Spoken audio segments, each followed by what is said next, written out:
Hey, today we're going to learn about circles, and we're going to learn about circles in two parts. The first video is circles that are centered around 0, 0, and then the second part is a follow-up video about circles that are centered around any point that we want. First of all, definition of a circle. So a circle is a curve that contains every point that is the same distance, equidistant, from a point called the center. And that distance we call the radius. And the general equation for a circle that's centered around 0, 0 is simply x squared plus y squared equals some number. And that number is the radius squared.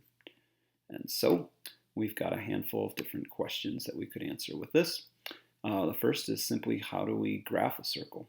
So if we have an equation like x squared plus y squared equals 25, and we want to see what sort of picture that is, because it's in that shape, x squared plus y squared equals something. I know it's a circle that's centered around 0, 0.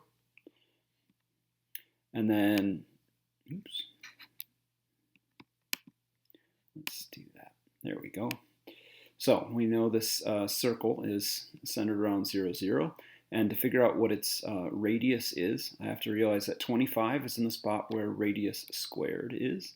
And so I need to take the square root of that. The square root of 25 would be 5. And so I'll stretch this out to 5. Can I do that? There we go. So something like that. There. So let's do another example.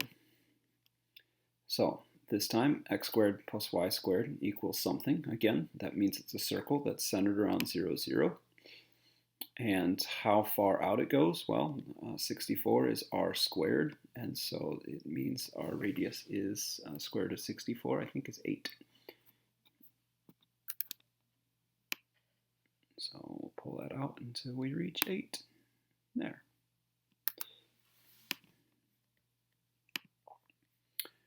Last example here, we're going to make a graph, and this time the equation is x squared plus y squared equals 50. So once again, that's going to be a circle centered around 0, 0. This time the square root of 50 is not quite as nice. Square root of 50 is like a little more than 7 point something. And so I could just kind of get an approximation by dragging this out pretty close to 7. But another thought is there are some x, y combinations that will definitely make this circle work. For instance, if x is a 7 and y is a 1, well, 7 squared would be 49, and 1 squared would be 1, and 49 plus 1 would be 50. And so what that means is that I know this circle has to go through the point 7, 1. And so if I was drawing this really nice on graph paper or something like that, I would put a point at 7, 1. And another point that would also work would be a 1 for x and a 7 for y. That would be this point up here, 1, 7.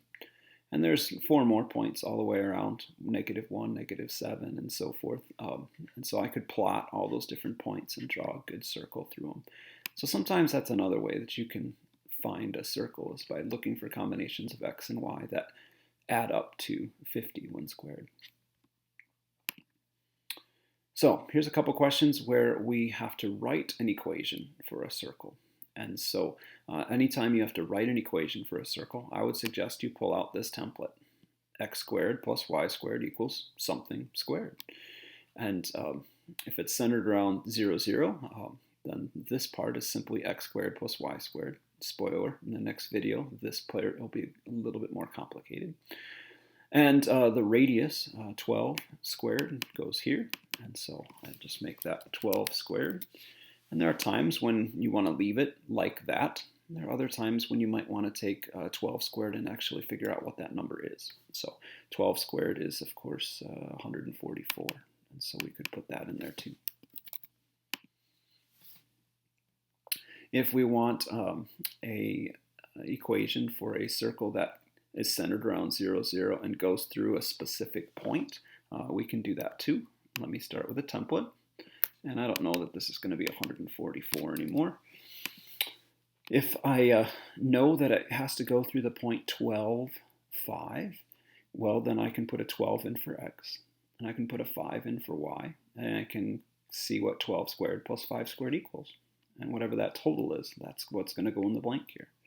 So 12 squared is 144, and 5 squared is 25.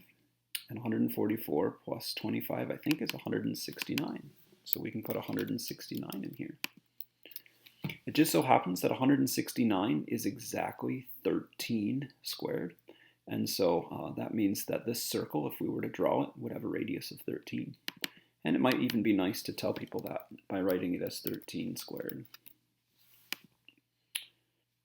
One last quick example. What if we want a circle with a diameter of 10?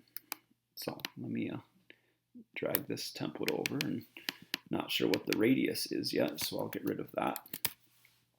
But let's see, a diameter, that would be the full circle, and we just want half the circle. And so the diameter cut in half would be 5.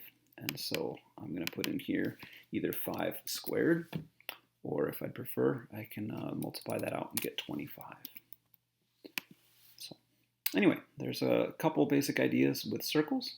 Come back for the next video and we'll figure out how we can move these circles so that they're not always centered around 0, 0, because that's kind of boring.